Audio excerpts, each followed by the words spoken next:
What's going on, Squirrel Squad? How we doing? The Squirrel here, and I got 20 weird things only British people do. So, I got a little job to do here, and that's going to be, as I go through this list of 20 weird things only British people do, to let you know if Americans do them or not as well. Also, I'd like for you, if you so please, to tell me in the comments below, what do you think is weird that may not have made this list, that you think only British people do? I'll tell you what, if you're new here and you haven't subscribed, that's one thing you have to do. Make sure you take care of that. And let's get on to this video. English with Lucy, beautiful British English. Hello everyone and welcome back to English with Lucy. Lucy! Today I'm going to talk to you about 20 British quirks. Lovely word meaning peculiar aspects in someone's behaviour or character. I love the word quirks. I am a quirky person myself. Essentially, I really I'm going am. to talk to you about some weird things that British people tend to do. Huge generalisations are going to be made here. I would love for you to let me know in the comment section where you are from and if you relate to any of these or if it is the exact opposite where you are from. Before we get started, I would like to thank the sponsor of today's video, myself. I have sponsored my own video. It's not really I think that's brilliant. I sponsor my own videos, and I think it's brilliant that you do the same, Lucy. Anyways, congratulations on sponsoring your own video. Hi, I'm Squirrel. Nice to meet you, Lucy. a sponsor. I just want to let you know that I have launched my new website. It is I don't have one of those. englishwithlucy.co.uk. I don't know how I came up with that domain.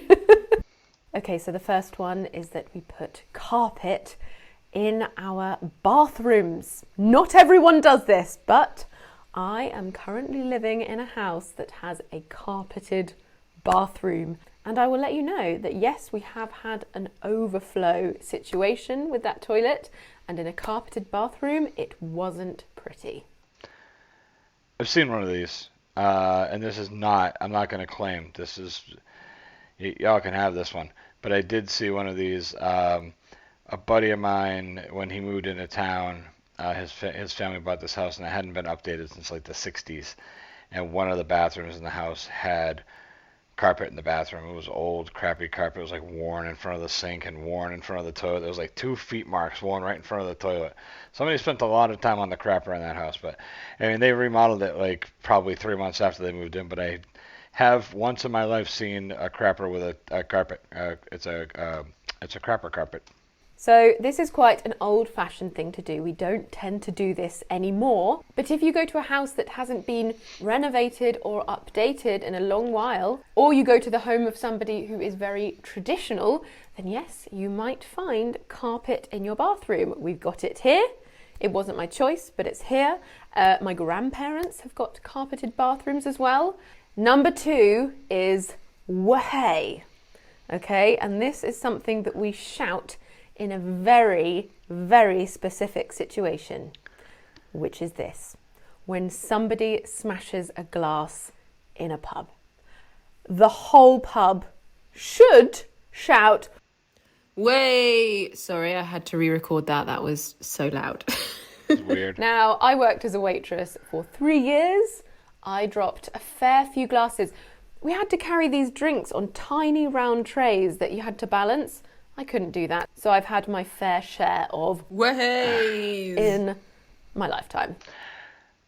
Went overboard twice in a row there, huh, Lucy? Twice. Twice you had to re-record. You're pretty excited there about the way. I don't get the word, but Lucy, I'm digging your vibe. I'm liking this. I just, I don't know that somebody tell me. I'm sure it's real. I feel like it's underwhelming now because you're trying to make up for being overwhelming. I don't know. Now, my mother's best friend forgot where she was once, and she did the wahey in Portugal. A restaurant in Portugal, some poor waiter dropped a load of glasses, they smashed everywhere, and there was just my mum's best friend there on her own shouting, wahey.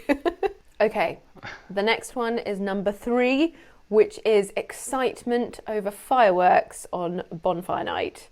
So on the 5th of November, all around the UK, we have bonfires, we let off fireworks. And we do this because it's the anniversary, the 5th of November, of a failed attempt to blow up, to explode, the Houses of Parliament. On this event, we burn guys, and these are dummy men used to represent the man who was going to blow up the Houses of Parliament. He was called Guy Fawkes, so sometimes we call it Guy Fawkes Night as well. Now, on this night, or on the evenings surrounding this night, depending when it falls, if it falls on a Monday, then you might have it on the Saturday before, for example, people who have no experience or business dealing with explosives get incredibly excited. They go to fireworks shops, they do them in their garden, and it's just really dangerous. My dad always really enjoyed setting up the fireworks and setting them off in a neighbour's garden. And my mother was always absolutely petrified. She was so scared he was going to get hurt, and rightly so. And one day they played this terrible prank on my mother and all of the other worried wives. They let off a load of fireworks and then they came screaming, covered with soot, with black ashes all over their face, as if they had had the explosion in their face, and the women went crazy. And they were not best pleased to find out it was all a joke. All right, real quick, I want to catch us up here. So the carpeted bathroom, I have seen once. It was rare. I'm gonna say that was never really a very common thing over here. I don't think so. I'll give you that. Wahey, that's all you got wahey. I don't think we have wahey over here. And then the fireworks thing. So she specifically said lighting off fireworks on Bonfire night on the 5th of November. So you got us there because we don't do the 5th of November. We don't have Bonfire night. But we have the 4th of July, and I'll tell you, it's pretty freaking exciting. And we do the same thing. We run around and get fireworks if we can. They're banned in my state, but we still see plenty of them going off on the 4th of July. It's our Independence Day, as you may know. And, sorry. And it's, that's the day we get the big fireworks and the big explosions and all that stuff. So we do get very excited about fireworks as well. And men love to burn things and blow things up, as long as we're safe, of course. Number 4, we think that a cup of tea will cure, or help at least, any bad situation. And a lot of us genuinely believe this. When something bad happens, our first response is, okay, I'll put the kettle on. If somebody's told you some devastating news and you don't know what to say, you can just say, that's awful, do you want a cup of tea? No. All right, listen. That's not like that over here. But we do, well, I do anyways. I think it's something that, is nice when people come over. I offer to put on a pot of coffee. But, although we don't do that over here, I recently, in the past year or so, have really been getting into tea and enjoying some teas. And I got to tell you, I think I kind of agree. A nice cup of tea will take you away for a little bit and kind of, it kind of opens you up and clears the head, I think. And to me, that's probably why it's so good in these situations. So we don't do it here, but I agree with it. Number 5 is the phrase, oh, go on then. Okay, said like this. Yeah, we don't use that. Go on then. Oh, go on then. This is something that we say when we are offered something that we know we shouldn't have. For example, a very unhealthy food, or maybe a cigarette or a drink of alcohol. When somebody offers you something naughty or considered to be naughty, go on then. Go on then. I wonder if you have a similar phrase in your own language. I would love to hear it, because I think that's just such a key phrase in our vocabulary. Go on. Yeah, oh, go on then. We don't have that phrase. I'm trying to think if there is something like that.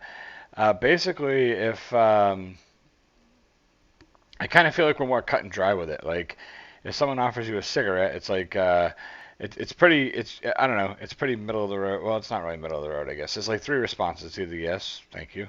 First of all, nobody's offering anybody any cigarettes, because cigarettes are like $12 a pack for 20 of them. So ain't nobody sharing cigarettes around here. I used to be a smoker, and thank God I'm not anymore, because boy, when I see the price of cigarettes when I go in stores, I'm like, holy crap.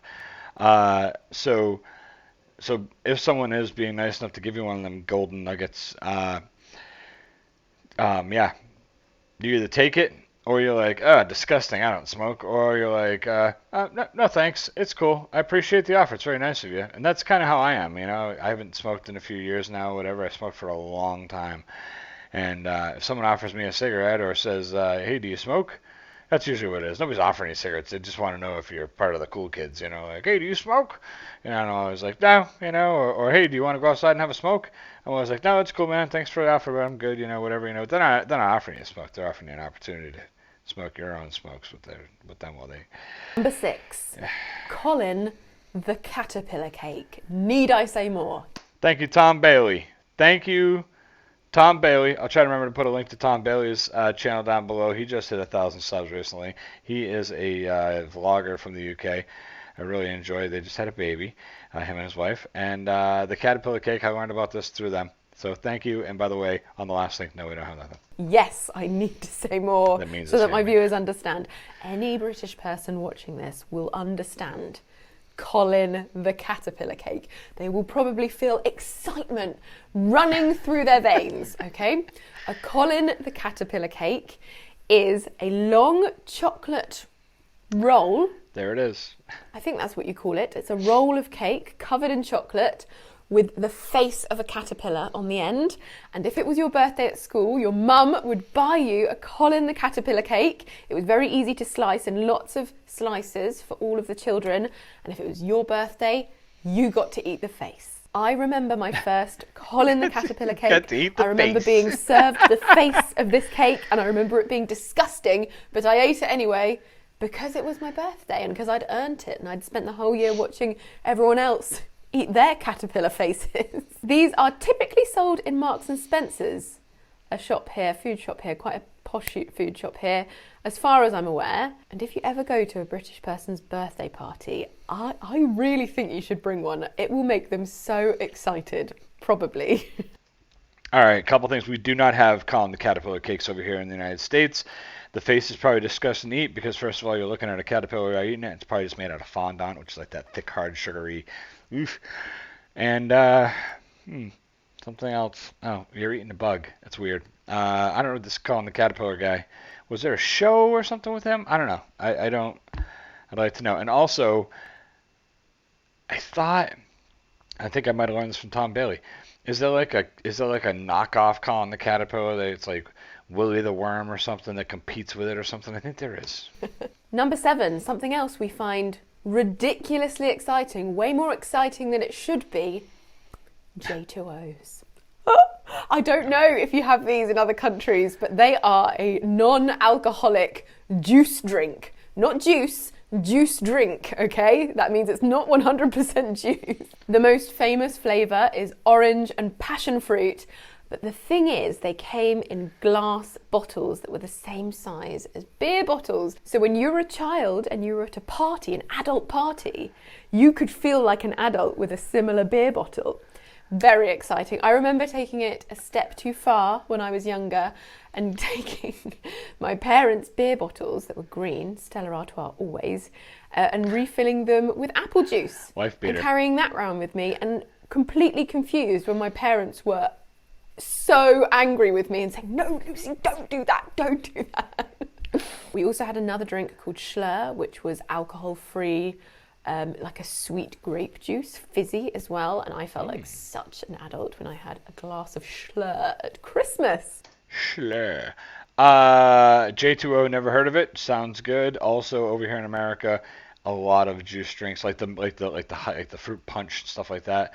Not like juice in the aisle, but things like this or whatever, most of them say right on them, contains less than 5% fruit juice. That's how little is in there. Ugh. Schlur. Do you have any drinks that you used to have as a child that made you feel grown up? I bet there are. The only thing I can think of is, I think it's Martell's. I still see it in Walmart. It's the fizzy apple juice, and it's like supposed to look like champagne. So it's like non-alcoholic apple juice, fizzy apple juice champagne. And we used to drink that in the holidays. My grandparents would always get that for us, and we would have that. And then later in life, we joked that you can get crap-faced on it. Yeah. Number 8 is the phrase to pop. Okay? Sounds a bit random, but Round, we use over, and pop out. in many phrasal verbs. And it's a over, very and out, warm way of asking somebody to come or go somewhere. Do you want me to pop over? Do you want me to come over? It implies a short amount of time. Why don't we pop down the road for a coffee? Why don't we just quickly go down the road for a coffee? I remember one of my Spanish students in London, they were au pairing for a British family and they were so confused by the word pop because you can pop around, pop up, pop down, pop over. Just treat it as come and go. All right, so if someone said, hey, I'll pop over for a bit, I would understand what it meant. I mean, it's something that I've definitely heard before, but it's definitely not common at all. People usually don't use that over here in the United States. Over here, pop is to like explode, like if you had a bag full of air and you popped it, obviously. And then in the Midwest, a lot of states in the Midwest refer to soda as pop. Up here in the Northeast where I'm from, we just call it soda. There's all different kinds of soda, and there's actually parts of the United States where all soda is just called Coke. So it's like, hey, do you want a Coke? Yeah, what kind? They just call all soda Coke. So soda, pop, Coke. I'm sure there's other words too, but those are the only uses of pop that I can think of. Of course, there's pop music as well, but yeah, the pop over, pop around, I've heard that used, but it's definitely not common. Number 9. British people like to base the entire country's economic state on the price inflation of a frog-shaped chocolate bar. I've heard this called before. A Freddo. Is this Yes, real? you heard that correctly. We base our economics on a frog-shaped chocolate bar called a Freddo. When we were young, Freddos were known to be the most affordable chocolate bar. They were a little frog and they were typically, I think, 10p when I was young. I remember being given £1 to spend on sweets at a party. I could have one big packet of sweets or I could have 10 Freddos. The logical answer is to go for all of the Freddos. However, every time I see the price of a Freddo rise, I am outraged, and the rest of the nation is too. I'm going to search now. Current price of Freddos. 25p. 25p. 25p? Are you serious? I have to pause there. I got so How? angry about the price inflation. You of really got Freddos. worked up over the I Freddo broke price. my microphone, and the next 3 videos have terrible audio. What? Damn you, Freddos! That means that I could have bought 10 and now I can only buy 4. That is outrageous. Yeah, you can definitely hear the difference. That's fine. Okay, so for anybody who follows the Freddo economics, let's all try to figure out how old Lucy is, or ballpark anyway. 10p. When were they 10p last? We don't have Freddos here. Okay, number 10. Pigs in blankets. We get so excited about this particular food called a pig in blanket. It is a little cocktail sausage wrapped in bacon. And typically we only have them at Christmas. There's no reason for this. We could have them every Sunday. But if you go to a pub and your Sunday roast comes with a pig in blanket or some pigs in blankets, it's the best roast ever. We absolutely love them. But we only have them at Christmas. Why is that? Okay, so we don't have the pigs in blanket at Christmas. Try to talk fast because I'm trying to comment on each one of these to let you know the differences. We don't have those kind of pigs in blanket, and I actually heard, I think it was in a Two Ronnie song where they were talking about, eating sausages and bacon at Christmas time, and I was like, oh, that's interesting because we don't do that. So it's a sausage wrapped in bacon. We do, when I was in elementary school, they would put pigs in a blanket on the menu, and basically it's a hot dog with dough wrapped around it. So it's like a corn dog kind of, but it's not because it's just bread wrapped around the middle of it, so the hot dog sticks out on both ends. But that's what a pig in a blanket was. But I've never had this kind of pig in a blanket. I've just had the crappy old green elementary school hot dog wrapped in crappy dough. These pig in a blankets actually sound pretty decent. So we do have something called that. It's usually only served in public schools, I think. I don't know anybody who makes them at home.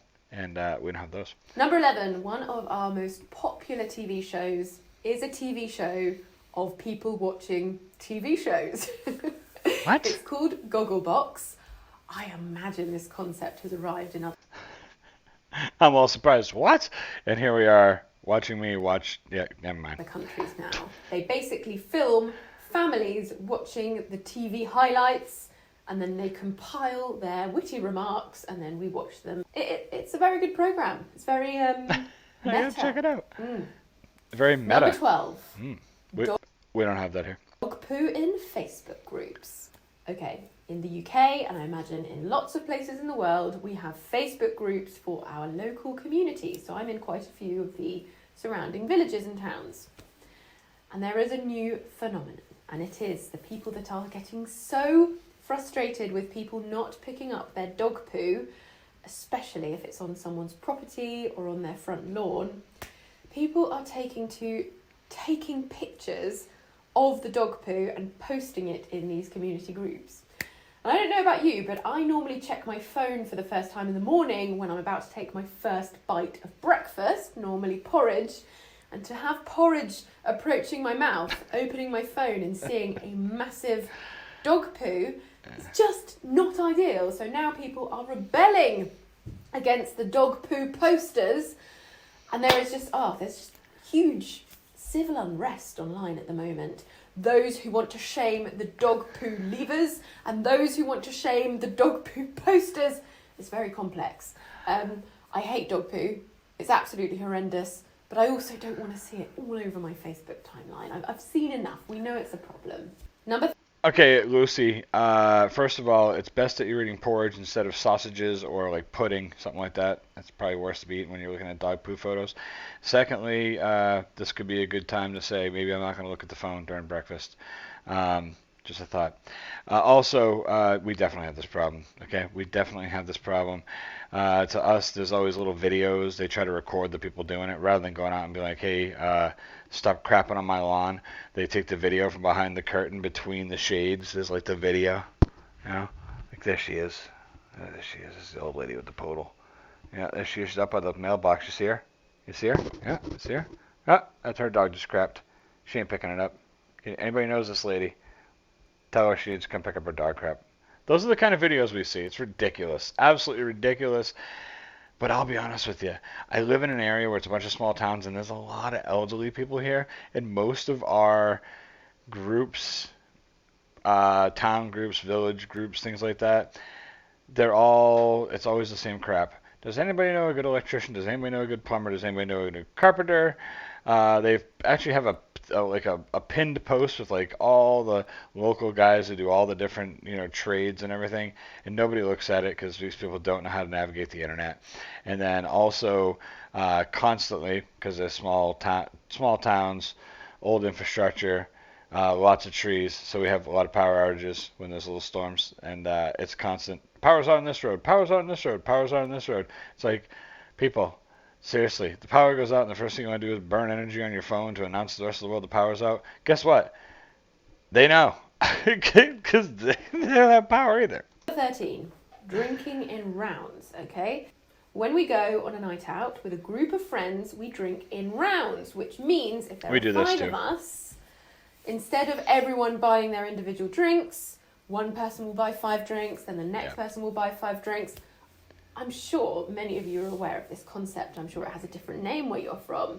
It's a round of drinks. The very British thing to do is to shout, "Whose round is it?" when you know exactly whose round it is, and you just are trying to make them actually buy their round, because there are a lot of people who will participate in rounds, wait till last and hope that they won't actually have to buy that round, thus escaping with a lot of free drinks and a very full wallet, and it's very annoying. So we don't yell out whose round is it. If we have to call somebody out toward the end, we will, because those guys that get what we call the alligator arms, they can't reach the wallet. But we don't just like whose round is it. It's just like assumed. It's like one, there's 5 people at the table. Somebody will be like, I'll get the first round, and they grab a round of drinks, and somebody will get up and like, hey, I'm gonna get another one. Everybody ready for another one? Everybody's ready. Okay, I'm gonna get another one. And so we buy them in rounds like that. We do it, but it's just like whoever, like, I don't know, like it's almost like if you haven't bought one yet, you gotta hurry up and be the first guy finished because it's your turn to get up and it is, So it's the same thing. We just don't do the call out so much. Now, we can be considered quite passive aggressive. So instead of saying it's your round, go and buy your round, just shouting, whose round is it? Yeah. It's a much Easier way to avoid confrontation. Yeah, see, we don't do that because somebody will be like, oh, what are you gonna get smarmy about it for? People like, everybody's so touchy, No, if we just do it, like people know it's there around. And what happens really is, if there's 5 of you, and Steve doesn't make the round, the next time you're out, like any one of us will go over and be like, hey, what are you drinking? What are you drinking? What are you drinking? Instead of saying, does everybody need a round? We'll specifically point at the 3 people at the table besides Steve, and it's a big F you to Steve. However, my fiance, he said at university there was one guy who was so bad at buying or paying for his fair share of drinks that they actually grabbed him, marched him to an ATM, a bank, took his card out and forced him to take out the money. Some people are just what we would call here tight. If somebody's tight, they don't like spending a lot of money. Number 14 is we can't always be bothered to use an umbrella. It rains so often that unless it is absolutely pummeling it down, I don't mind getting a bit wet. I remember when I was in Spain, the minute the first drop hit anyone's hair, they would whip out their umbrella. Everyone had it, everyone knew the weather. I just never knew how people kept track of whether it was going to rain that day or not, but it was more of a rare occasion there. And it's very, very common here. So I did used to walk into my classrooms soaking wet sometimes, just, normal. I find we do the exact same thing. It's rare to see anybody use an umbrella. I have an umbrella in the car. I barely ever use it. I feel almost like it's because we're impatient, and it takes a minute to open an umbrella, then to shake it and put it in the car. That all takes time. We want to jump out of the car, run in, run out, get back in the car, and get back to what we're doing. No time for an umbrella. So I think generally we're there with you on that one. Number 15. Okay. We don't put fridges in the eggs. Wrong. Put Number eggs in the 15. fridge? We don't always put our eggs in the fridge. I don't know if this is weird for you. I remember going abroad and seeing fridges in the eggs. Fridges in the eggs. I remember going abroad and seeing eggs in Lucy's the fridges. getting I remember punch some drunk. fridges arriving with egg holders. I thought that was so weird. Yeah. No, I like a nice room temperature egg. Oh yes. There's a difference. So we have currently, right now, I have eggs in the fridge and eggs on the counter. So the eggs in the fridge, when you buy them and they're already refrigerated, like the rule of thumb is you keep them refrigerated because they're only sold refrigerated here in the United States. You don't find room temperature eggs at a store. It just doesn't happen. They're always refrigerated. Once refrigerated, they stay refrigerated. We have non-refrigerated eggs because our neighbors across the street have chickens, so they bring us over like 18 packs of eggs. They'll bring us a couple of them at a time, knowing that we have 5 kids. And they're fresh eggs. They pick them, they put them right in the cart, and they bring them over. Those can sit for like 3 weeks. Once you wash them, they have to be refrigerated. That's what we're told. I don't know. Why does that sound like an innuendo? 16. This one goes without saying. We are obsessed with the weather. Even if it's so boring, it's slightly grey and windy today. We will tell you that. I hear this a lot Grey and about windy, you guys. Isn't it? It does change so much that it is quite, entertaining. Sometimes we don't have that much in our lives to talk about. So the weather is just a really good one to go for. Number 17. We don't talk about it much. Scone or scone. Okay, this is the conundrum. And actually there's a part 2 to this conundrum as well. There is a baked good, which I call a scone, but other people call it a scone. And there's a big fight, a big divide in the UK. And there's even like a riddle for each one to say that this is the way you should pronounce it, because I did this in another video. The scone thing came up, and there was differing opinions in the comment section. And it's probably going to happen again now. Scone. What team are you on?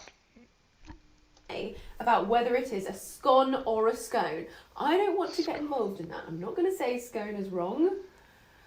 But I do prefer Your face says scone. a lot. Damn it! Your face says it all. The other part of this conundrum is the order in which you put toppings.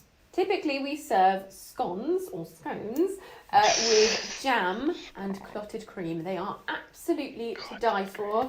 If you come to the UK, make sure you have an afternoon tea with scones or scones.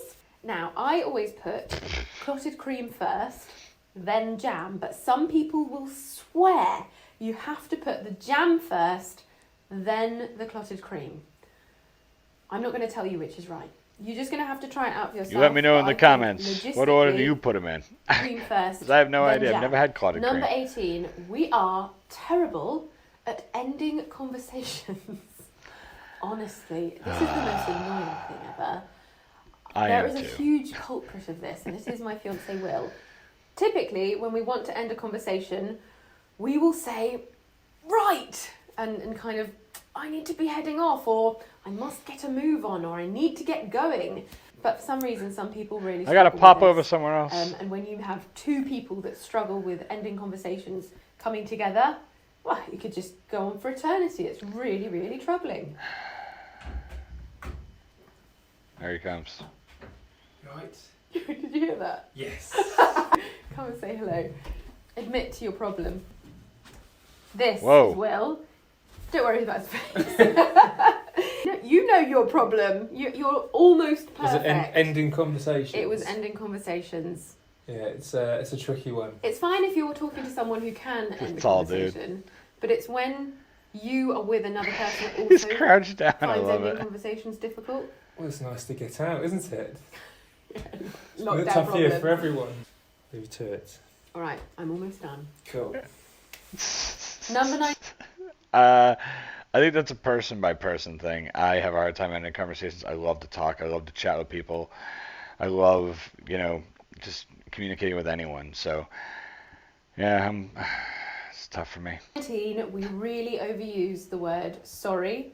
Sorry. This was further solidified in my mind last night. We watched Bridget Jones, and there was the scene where Mark Darcy or Colin Firth and Hugh Grant were fighting, and they were knocking over things on people's tables in a restaurant, and they were still apologising. We just can't help it. I find myself apologising for apologising too much. I find that really, really funny because I have a guy that works for me, and he says he's sorry all the time. I'm sorry. And I'm like, hey, listen, please stop apologizing. If you do something wrong and I tell you that you did something wrong, I expect you to just correct it and move on. It's no big deal. You're right. I'm sorry. I'm like, will you stop? And then he says to me one day, it's funny, man. I know that you recently found out that you're like more than half British, but I think I might be because I'm the one who apologizes all the time. And I was like, what? And then, here we are. Number 20, the final weird final thing that one. British people do is consume a lot of pre-made sandwiches. What? It's a bit of a random one, but there is something very exciting about going on a short car journey and stopping off for lunch. And lunch will be a pre-made sandwich in a box. You can get them from petrol stations, or you can get them from supermarkets. I know Tesco does something called a meal deal, where for a certain amount of money you get a sandwich, a snack and a drink, and people absolutely love it, and they try to get the most value from that meal deal. Those sandwiches look really good just from this quick picture. They look great. We do have these pre-made sandwiches. They're very rare, and you don't even really see them that much anymore. They come in a triangle piece of plastic, just like these. It's a triangle box, but it's plastic, and it's got a plastic peel-away top on it. And they're always disgusting, and they're made to sit in a convenience store cooler for they have like a 3-month shelf life on them. That's absolutely disgusting. They say you So I don't can eat tell a lot about a person And they're like $4. These are what, £2.50? from what they choose for their meal deal.